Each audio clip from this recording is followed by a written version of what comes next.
Hoi! Since I started this channel, I've gotten quite a lot of messages and comments and stuff about the pronunciation of the W in Dutch. It's very confusing for lots of people because the Dutch W sounds like an English V. In this video, I'm going to explain to you why they're definitely not the same thing, and I will obviously also try to help you with the correct pronunciation of the Dutch W. I would like to start with a very general introduction to a part of phonology because I think it could help you understand the difference between the V and the W in Dutch, and also it's really interesting. If you're really not interested in this, feel free to just skip ahead. The phonology that we're going to talk about is the manner of articulation. The manner of articulation has to do with the amount of obstruction you need in order to create a sound. This is pretty much a spectrum. On one end, there's sounds that require you to close off your mouth completely for a little bit. For example, P and B and T and D, which are all sounds that require you to shut your mouth completely so that air can build up and then have like a tiny explosion. These sounds are called plosives for that reason. All the way at the other end of the spectrum you have vowels, which are sounds that require no obstruction at all. So A, E. I'm not doing anything except for shaping my mouth in the right way so that the right vowel comes out. So the group that we're going to be focusing on mostly right now are the fricatives. All of these sounds are made by creating a narrow space somewhere in your mouth and then blowing air through it. Because the space is narrow and there's air, it creates some sort of turbulence. Examples of this are s and sh and th. So the V sound is part of this category of fricatives, but the Dutch W is not. The Dutch W is actually somewhere in between fricatives and vowels on the spectrum. This means that it does not have the same amount of turbulence that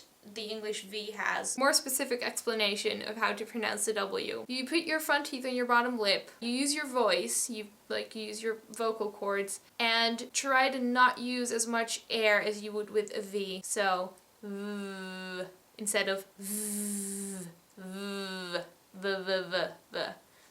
Okay, some examples. Waar, waar, vaar, vaar. Weer, weer, veer, veer.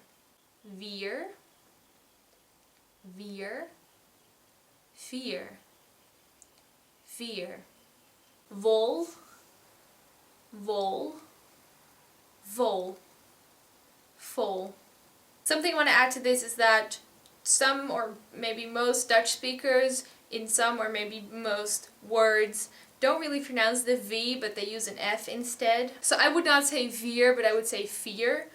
I'm not so sure why, but it's just something that has been happening for, I think, the last 50 years, this shift from voiced to unvoiced, and I don't know. You can do it, but you don't have to, like, either way is fine. And secondly, our Dutch V is not as strong as an English V. So even if we do use a V sound, it won't be vier, but it will be vier. Or, like I said before, vier with a proper F sound. Before all the angry Belgians start commenting, I should probably mention that people in Belgium do pronounce the V properly most of the time, and also a lot more like the English V, or at least that's what it sounds like to me.